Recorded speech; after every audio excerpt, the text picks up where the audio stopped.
The Kalinin K-7 was a heavy experimental aircraft designed and tested in the Soviet Union in the early 1930s. It was of unusual configuration with twin booms and large underwing pods housing fixed landing gear and machine gun turrets. In the passenger version, seats were arranged inside the 2.3-meter thick wings. The airframe was welded from KhMA chrome-molybdenum steel.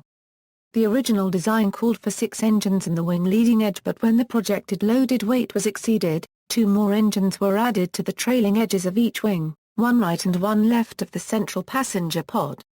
Nemecek states in his book that at first only one further pusher engine added. Design and development, designed by World War I and Civil War pilot Konstantin Kalinin at the Aviation Design Bureau he headed in Kharkov. With a wingspan close to that of a B-52 and a much greater wing area, the K-7 was one of the biggest aircraft built before the jet age. It had an unusual arrangement of 6 tractor engines on the wing leading edge and a single in-pusher configuration at the rear.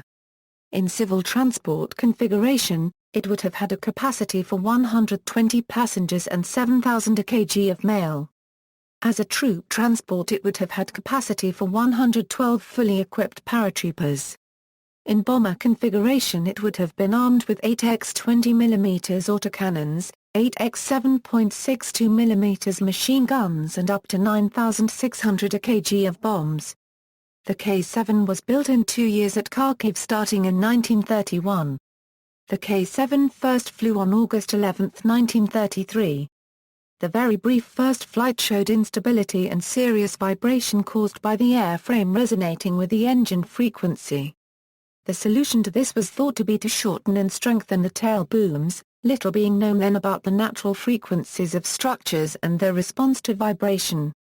The aircraft completed 7 test flights before a crash due to structural failure of one of the tail booms on November 21, 1933. The existence of the aircraft had only recently been announced by Pravda, which declared it was victory of the utmost political importance since it had been built with steel produced in the USSR rather than imported. The accident killed 14 people aboard and 1 on the ground.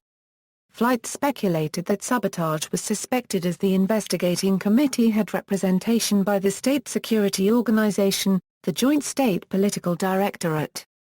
However, there appeared recently some speculations in the Russian aviation press about the role of politics and competing design office of Andrei Tupolev, suggesting possible sabotage.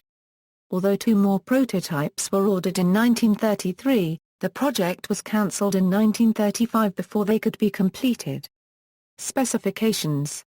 Data from Chevrov, General Characteristics, Crew, minimum 11, Capacity, 120 passengers in civilian configuration, length, 28 meters, wingspan, 53 m, height, 12.4 m, wing area, 454 mass squared, empty weight, 24,400 kilograms, loaded weight, 38,000 kilograms, power plant, 7A, Mikulin AM34 FV12 piston engines, 560 kilowatts each, performance. Maximum speed, 225 km per hour, service ceiling, 4,000 m, wing loading, 84 kg mass squared, power mass, 103 watts per kilogram, see also. Tupolev Ant 20, notes. References, Gunston, Bill. The Osprey Encyclopedia of Russian Aircraft 1875 Euro 1995. London, Osprey Publishing. ISBN A1-85532-405-9A, Nemecek, Vaclav. The History of Soviet Aircraft from 1918. Willow Books. ISBN A978-0002180337-A, Chevrov, V. Biastoria Konstruktskia Samolotov VSSS Adu 1938 G. Mashinistrovany. ISBN A5-217-03112-3A, external links, Airplane Giant K-7 a Euro translation of an article from Russian Modelist Constructor magazine, December 1989.